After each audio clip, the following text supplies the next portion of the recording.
اچھا ایک بات اور بھی بیان کر دوں، مجھے یاد آ گئی، ہندوستان میں ایک صاحب ہے، وہ بھی میڈیا پر آتے ہیں، سوشل میڈیا پر بڑے پاپولر ہیں،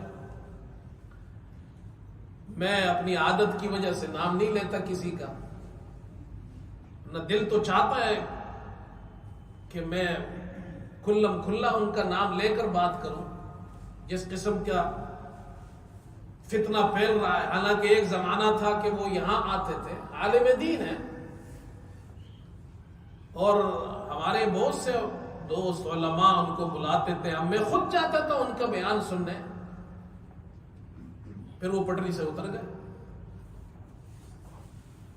اب وہ کیا کہتے ہیں جی، صحابہ پر تنقید کرتے ہیں۔ اچھا جب یہ حدیث بیان کی جاتی ہے، یہ صحیح حدیث ہے، لا تسبوا اصحابی، میرے صحابہ کو برا بلا مت کہو، گالیاں مت دو، پھر آپ صلی اللہ علیہ وسلم نے فرمایا فوالذی نفس محمد بیدہ لو ان احدکم انفق مثل احد ذهبا ما بلغ مد احدهم ولا نصیفہ او کما قال علیہ السلام، اس ذات کی قسم جس کے قبضے میں محمد صلی اللہ علیہ وسلم کی جان ہے، اگر تم میں سے کوئی احد پہاڑ کے برابر بھی سونا صدقہ کرے تو میرے صحابہ کے ایک مٹھی جو کے برابر اور یا 2 مٹھی کے برابر بھی تم اس کا ثواب نہیں حاصل کر سکتے جو وہ اللہ کے راستے میں صدقہ کرتے ہیں۔ ٹھیک ہے،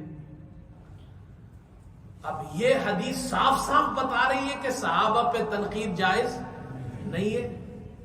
بھائی ہم کون ہوتے ہیں صحابہ پہ تنقید کریں؟ حدیث صحیح حدیث بیان کر رہا ہوں، لیکن ان لوگوں کو تو صحابہ پر تنقید کرنی ہے، حضرت معاویہ رضی اللہ عنہ پہ بھی کرنی ہے۔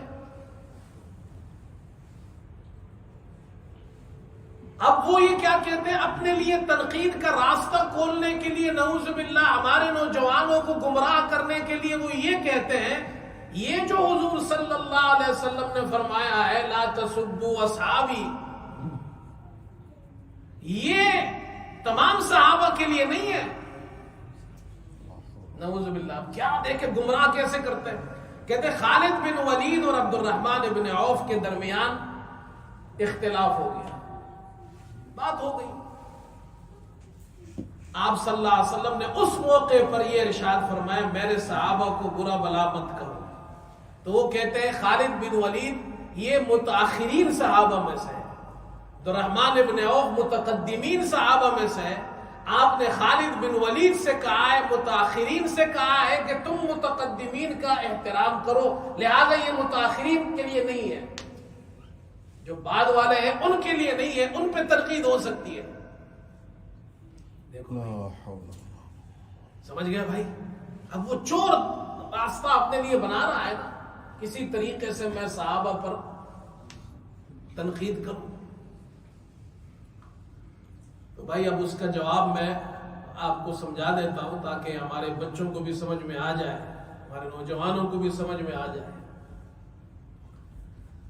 حضرت صلی اللہ علیہ وسلم نے یہ جو حکم ارشاد فرمایا بقول آپ کے کہ خالد بن ولید سے کہا عبد الرحمن بن عوف کے لیے، آپ سب کے لیے نہیں مانتے ہیں، متقدمین کے لیے کہتے ہیں تنقید جائز نہیں، متاخرین پہ جائز ہے، نعوذ باللہ، تو پھر آپ نے تو متاخرین متقدمین کا نام بھی نہیں لیا، آپ نے تو ایک صحابی کو دوسرے صحابی کے بارے میں کہا ہے، پھر تو حدیث صرف ان کے لیے ہونی چاہیے، باقی کسی کے لیے بھی نہیں ہونی چاہیے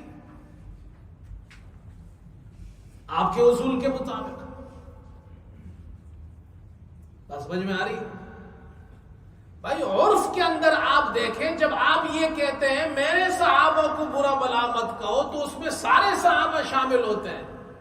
اب اس کی ایک مثال سمجھاتا ہوں میں آپ کو۔ ایک آدمی کے بیٹے ہیں، وہ اپنے چھوٹے بیٹے سے کہتا ہے کہ تم اپنے بڑے بھائی کا احترام کرو، اسے گالی مت دینا، اسے برا بلا مت کہنا۔ دونوں میں جھگڑا ہو گیا، چھوٹے سے کہا کہ بڑے کو گالی مت دینا۔ اس کا کیا مطلب ہے؟ وہ دنیا سے کہہ رہا ہے کہ تم میرے بڑے بیٹے کو تو گالی نہیں دے سکتے، میرے چھوٹے بیٹے کو دے سکتے ہو۔ بولو بھائی، یہ بات سمجھ میں آتی ہے؟ عقل میں آتی ہے یہ بات؟ دنیا میں ایسا کوئی ہوگا اپنے چھوٹے بیٹے سے کہے تم بڑے بیٹے کو گالی مت دینا، اس کا مطلب یہ ہوگا نعوذ باللہ کہ وہ اپنے لوگوں سے یہ کہہ رہا ہے میرے بڑے بیٹے کو تو کچھ مت کہو، چھوٹے بیٹے کو گالی دو؟ دنیا میں یہ کوئی مطلب نہیں لیتا۔ اس کا مطلب یہ ہے جب متاخرین صحابہ کے لیے متقدمین صحابہ پہ تنقید جائز نہیں تو امت کے لیے تو کسی بھی صحابی پہ تنقید جائز نہیں ہوگی، اس لیے کہ سب حضور کے صحابہ ہیں۔